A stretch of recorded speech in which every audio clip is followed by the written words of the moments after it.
And I'm Jenny Milkowski. Ginger Jeffries has the night off. Thank you for joining us. Well, the California State University system will require all faculty, staff, and students to get a booster shot for the upcoming spring semester. The updated vaccination policy is for anyone who accesses a university facility or any of its programs. Anyone on campus will need to get and report their booster dose by February 28th or 6 months after receiving their original vaccine. Like CSU's original vaccination policy, students and employees are able to try for medical and religious exemptions.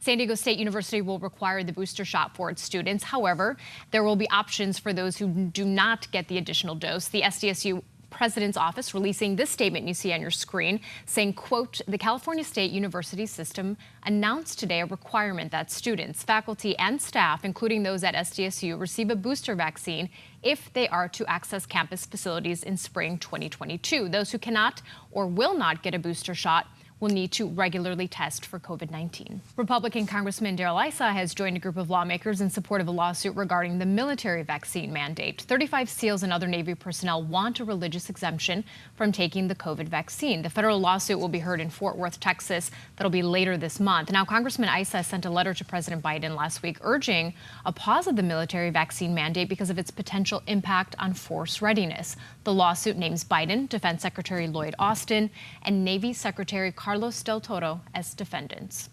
Oxford University and AstraZeneca have started to take preliminary steps to create a new COVID vaccine that would specifically target the Omicron variant. The new variant is now the dominant strain in many countries, including, of course, right here in the U.S., Denmark, Portugal, and the U.K. There's new data that shows the Omicron variant tends to evade antibodies offered by COVID-19 vaccines more so than the previous variants. The pharmaceutical company says these are preliminary steps in creating an Omicron-specific vaccine in case it's needed in the next phase of the pandemic.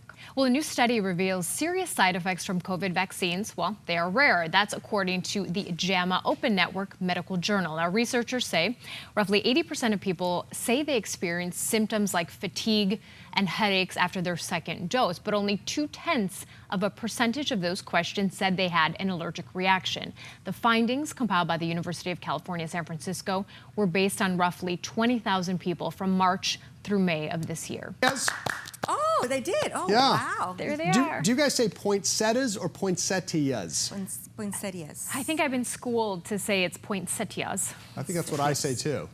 I don't know. Francella Perez? Flowers. Poinsettias. I don't know. Flowers. The red flowers. Well, one person is dead and another person in the hospital right now after a shooting that happened in the Lincoln Park neighborhood. So just before 5:30 yesterday evening, San Diego police received several calls about a shooting at 250th Street in Lincoln Park. That's just north of Imperial Avenue. You can kind of see there. When officers got there, they found two men down in the street, both shot. The first victim described as a 59-year-old man.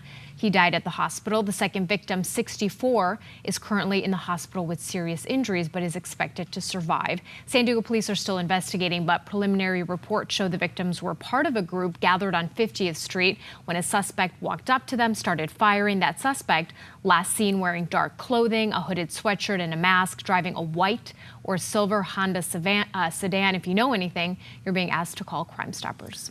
Oh, I like that song. It is 4:33, and there is a Chula Vista woman that has been sharing holiday magic on social media throughout this entire season, and she has reached more than 1 million people. And as you guessed it, her home is all decked out. So that's where KOSI's Teresa Sardina is live to give us a little look. Hey, Teresa.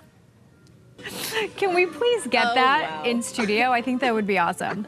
Just on Christmas Day, a little bit of snow. Teresa, I'm on Kayla's TikTok right now. Who plays the Grinch in her videos? Can you ask her? All right. Our anchor, Jenny, she's asking, who plays Grinch in your TikTok videos? Oh, actually, that's Royal Entertainers. We hire them for all of our different parties that we have. So they're amazing. Yeah, we love them. What's up with me? What's up with you? What's up with we you? got some sports coming doing? up. How you doing?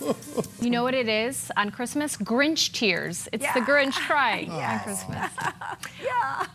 Thank you, Francella. Unfortunately, I have bad news for you. Say it ain't so. First cream cheese and now peppermint. What is going on? The great 2021 candy cane crisis, you guys, is here. So, of course, a key ingredient to a lot of these holiday treats is in short supply. This is because of the global supply chain issues, of course, including backups at the ports, shortages of drivers, service workers. Candy stores say the candy canes they do have are flying off the shelves. My goodness, those look like professional candy canes. What else do we got to deal with? I don't know. This is getting too much. That's all the time we have for you for this hour. But stay with us, of course. The last hour of Good Evening San Diego starts right after this break. Thank you, Francella. So some animals at Germany's Berlin Zoo got festive treats today. Look at these curious squirrel monkey monkey. They're so cute. Oh my goodness. Squirrel monkeys, apparently. They enjoyed reaching in all the Christmas stockings to check out all their goodies. How many stockings they get? They got a lot of them, it looks like. These squirrel monkeys are native to South America. They live in groups high above the ground in tree canopies. The moms, you see, carry their adorable babies on their backs. Look at that. Isn't that so fun? So the zoo recently welcomed 4 new squirrel monkey babies. No, they're so cute. I want one. Where do we pick those up? You know, we were just talking about pets, and you need one. So maybe there you go. I need a squirrel monkey. Get a squirrel monkey. I could be the hit of the next party with my squirrel monkey. We can get a station squirrel monkey. That would be perfect. Just saying. Let's do this. All right. Thanks for joining us this evening. We hope, of course, you'll join us tonight for the KUSI News at 10 and 11. Until then, we've got the Beach Boys performing Little Saint Nick. Have a great night. Merry Christmas.